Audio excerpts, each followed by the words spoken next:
मेरे संसदीय अनुभव में और प्रशासनिक अनुभव में ये पहली बार मैं स्वयं साक्षी रही कि एक प्राइवेट मेंबर बिल पर चर्चा शुरू हुई मार्च 2020 में और 5 सेशंस के माध्यम से लगभग 20 सांसद 6 अलग अलग तारीखों पर इस विशिष्ट चर्चा में सहभागी रहे।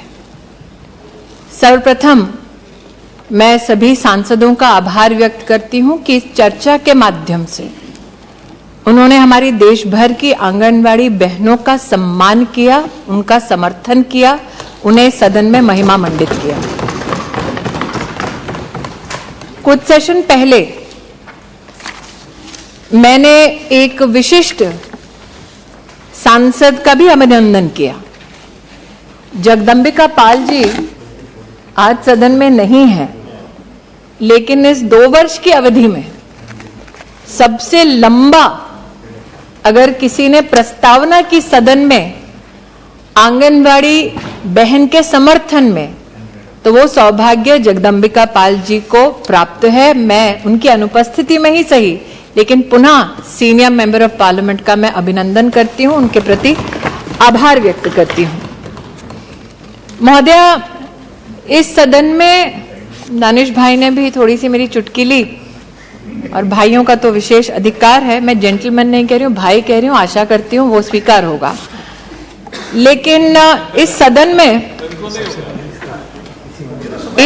में कई विशिष्ट व्यक्ति जो ट्रेजरी बेंच से नहीं हैं, जिनके पास ये सौभाग्य रहा कि 1 दशक तक उन्होंने सत्ता की गलियारों में ऐसे विषयों पर अपना कहीं ना कहीं मार्गदर्शन दिया अथवा प्रशासनिक ढांचे में नेतृत्व दिया अथवा तब की सरकार में अपना योगदान दिया। आज विपक्ष में उन्होंने आंगनबाड़ी सेविका बहनों के बारे में गुहार लगाई। ये सत्य है कि 1970 के दशक में ये पूरा का पूरा एडमिनिस्ट्रेटिव अप्रोच भारत में पहली बार स्थापित किया गया और उस वक्त जब 1975 में लगभग इसकी शुरुआत हुई, तब मात्र 33 प्रोजेक्ट्स में ही इतने विशाल देश में इसकी शुरुआत हुई।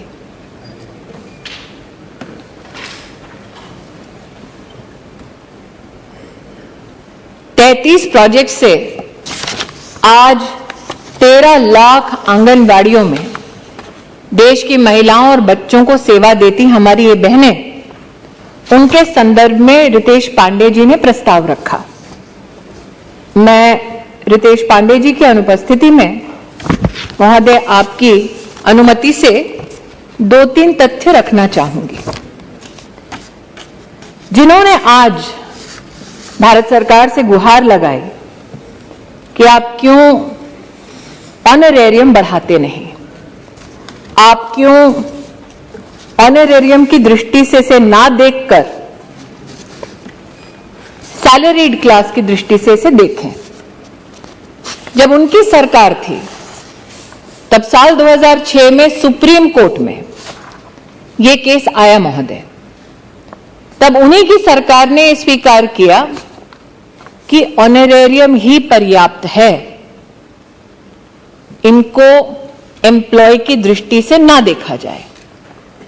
तब की सरकार की भी इस प्रस्तावना को सुप्रीम कोर्ट ने स्वीकार किया। सुप्रीम कोर्ट के सम्मुख जितने भी तथ्य आए, उन सभी तथ्यों पर सुप्रीम कोर्ट ने न सिर्फ चिंतन किया, मंथन किया, बल्कि particularly sir on this issue the honourable supreme court of India settled on the subject of whether honorarium should be given or they should be treated as employees. And after all the evidence which was presented before the Supreme Court of India, this issue was settled in the year 2006. However, तब की सरकार चाहती और जो सरकार में सहभागी थे वो चाहते तो अपनी तरफ से कोई और विशिष्ट प्रावधान कर सकते थे। तब सर 2008 का अगर मैं उल्लेख करूं, जो ऑनरेरियम था वो 1400 रुपए था। तब सर जो मिनी आंगनबाड़ी में व्यवस्था थी उसमें 750 रुपए दिए जाते थे।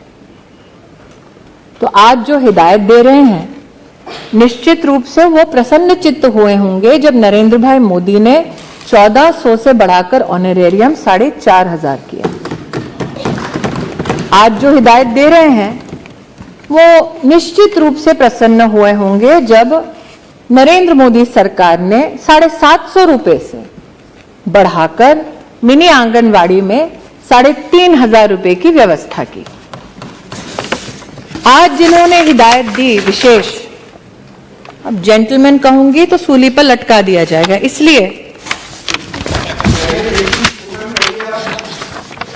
इसीलिए और मेरी अपेक्षा भी नहीं है सर, जहां महामहिम राष्ट्रपति जी का स्वयं अपमान हो सकता है तो मैं क्या चीज हूं। तो मैं आपके सम्मुख सर रखना चाहूंगी कुछ आंकड़े जो उनकी हकीकत को बयां करता है।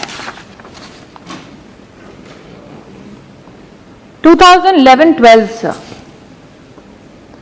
when the Congress-led UPA was in power, for the Anganwadi systems, they pronounced a budget estimate of 10,000 crores.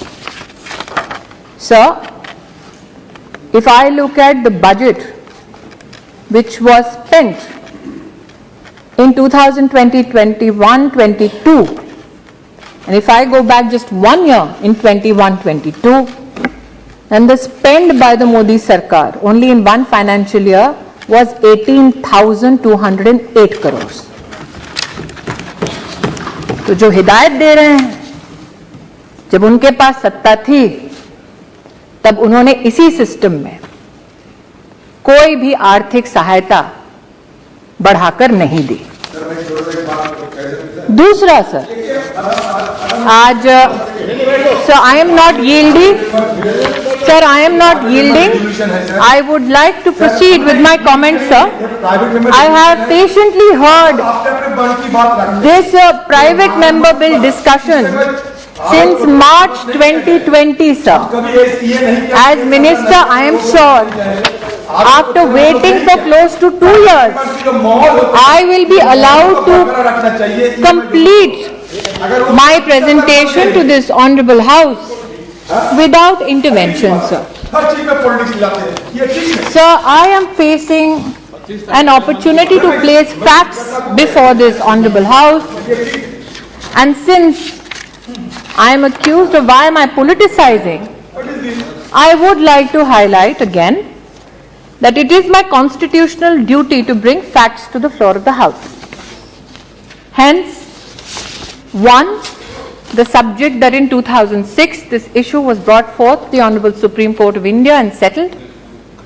Second, that the honorarium and how much we appreciate the service of Anganwadi workers has been enhanced, like I said, sir, from 750 rupees to 3,500 rupees. And third, sir, the fact that in 2011-12 the budget estimates of the then government was a mere 10,000 crores, but of the Modi government, the budget spent in 21-22 was 18,208 crores, sir, shows our commitment to this very need of women and children in our country. Sir, Ritesh ji ने अपनी प्रस्तावना में कई विषय आंगनवाड़ी की बहनों के संदर्भ में, प्रेमचंद्रन जी भी यहाँ उपस्थित हैं, उन्होंने पेंशन्स, इंश्योरेंस, इन सभी विषयों पर हम सबका विशिष्ट ध्यान आकर्षित करने का प्रयास किया। मैं आपकी अनुमति से सर कहना चाहूंगी कि पहली बात तो आंगनवाड़ी हमारी जो सेविका हैं और आशा वर्कर 2 विविध मंत्रालयों के अंतर्गत अपनी सेवाएं देती हैं। जितना भी हेल्थ इंफ्रास्ट्रक्चर है सरकारी खेमे में, उसका काम विशिष्ट रूप से specifically is done by the ASHA worker and not the anganwadi worker. However, sir, क्योंकि कोविड का उल्लेख हुआ, गोपाल जी भी इस सदन में आज नहीं है, लेकिन उन्होंने भी इसका उल्लेख किया, and we paid special homage and gratitude was expressed to anganwadi workers who were at the front line of helping the nation during COVID. The Prime Minister pronounced in association with the Ministry of Health that the Pradhan Mantri Garib Kalyan insurance package for those Anganwadi workers who are designated by district and state authorities to work in COVID times will also cover such workers up to 50 lakh rupees. Sir, to this day, I can confirm to this House that for Anganwadi workers, under this very package, 1905 claims have been settled by the Government of India in collaboration with state governments. Sir, this House is aware that Pradhan Mantri Jeevan Jyoti Bima Yojana and Suraksha Bima Yojana were pronounced by this very government. It was the endeavor of the ministry that Anganwadi workers and helpers get the support even under these national initiatives. I am happy to, sir, report to this House that for a premium of 330 rupees per worker under the Jeevan Jyoti Bima Yojana and Suraksha Bima Yojana, the premium was paid by the Government of India, covering all Anganwadi workers under these two schemes. Also, sir, these benefits were made available up to May 2020, and post May 2020, a special procedure was pronounced in collaboration with states to cover all Anganwadi workers, and a premium provision was also made specially for this initiative of 64 crores on behalf of the Government of India.